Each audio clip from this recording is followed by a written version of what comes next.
ونستعينه ونستغفره ونعوذ بالله من شرور أنفسنا ومن سيئات أعمالنا من يهده الله فلا مضل له ومن يضلله فلا هادي له ونشهد أن لا إله إلا الله وحده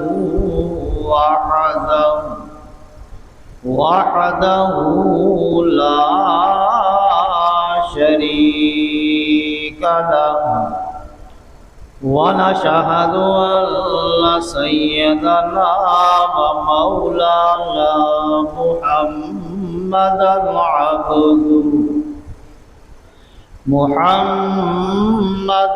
عبده ورسوله أما بعد فأعوذ بالله من الشيطان الرجيم بسم الله الرحمن الرحيم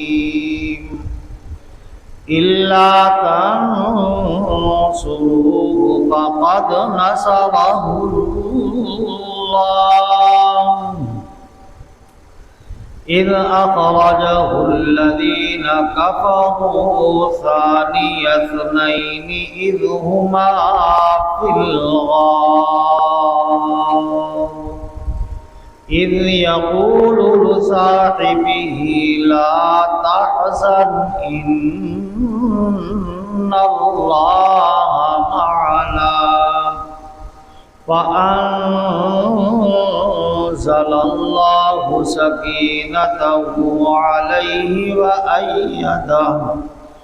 وأيده بجنود لم تروها وجعل كلمة الذين كفروا السفلى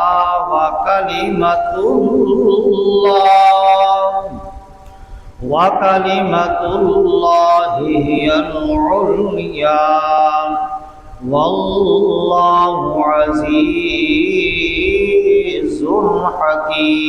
حكيم. صدق الله مولانا العظيم وصدق رسوله النبي الكريم الأمين ونحن على ذلك لمن الشاهدين والشاكرين والحمد لله رب العالمين.